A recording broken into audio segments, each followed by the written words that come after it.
Try! Oh, that's brilliant. Will the Reds kick off their season against the Waratahs in Sydney? So many changes, Stephen Halls, for the Reds in the off-season. What do you make of 2016 for them? Yeah, they've lost some key players, Horwell, Genia, Quade Cooper. Are you sick of talking about it? No, not really. No, I think it's a natural progression of the game. I think it's good for someone like Nick Frisby. He's been thereabouts for a long time, and he gets his big chance now to try and make that number 9 jersey his own. The big one for me is just they're really inexperienced between... Frisbee's played a fair bit of footy, but mainly off the bench.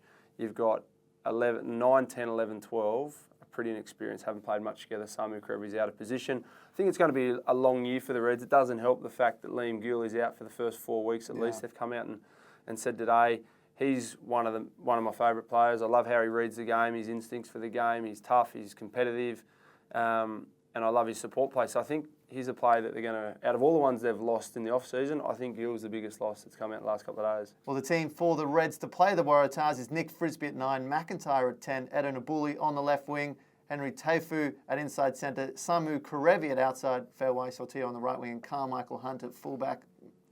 Halsey, there's a lot of inexperience there. We've got guys playing for Sunnybank up in Brisbane, and then rugby league converts. What do you make of it? Yeah, Nick Frisby's the most experienced Super Rugby player in that back line, and he's played a fair bit of footy, but mainly on the bench behind Will Genia. So it's very inexperienced. I know you've got to go through that as an organisation. You've got to go through change, but no coach, no organisation wants to see that many new players playing together. Carmichael Hunt did really well in the NRC last year, played a bit of 13, a bit of 15. Samu Kerevi spent most of his time at 12. There's just a few too many positional changes there, I think. I would have loved to see Goromaru start at 15, maybe Carmichael Hunt go to 13, which pushed Samu Kerevi back to number 12 in his favourite position. So, yeah, plenty of inexperience, and the loss of Liam Gill, as we said, that's a huge one. So the Reds, I think, will get spanked on Saturday night against the Tars. What do you reckon is a prediction for the season? What's a good point for them? What's success?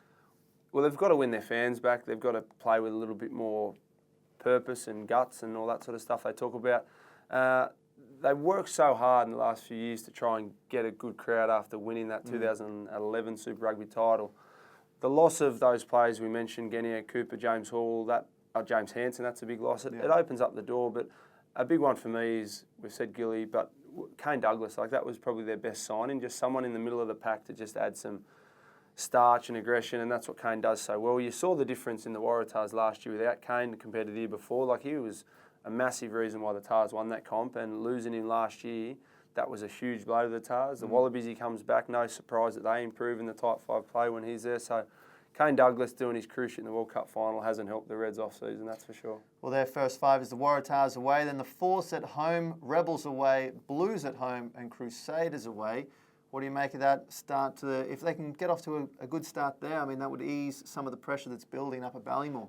Well, it will, and that's going to be in the back of everyone's mind in Queensland. There's so many people there that were hoping that there'd be a change in the coaching staff. They tweaked it a little bit. They brought in Matt O'Connor, who was in Leinster at the time, and I've been coached by Matt. He's a very, very good attack coach. Brad Thorne's in the organisation now. What his role is, I don't exactly know, but you try and get as many good people in an organisation, and that should help. They've tidied up a lot of other things as well. Their strength and conditioning, their medical side of things. I know that they've improved all those things that they thought were issues to why they weren't successful the last couple of years. But ultimately, there's a few too many good players out this weekend, a few too many inexperienced players in that back line for me to think that they can challenge the Tars, because I don't think they will.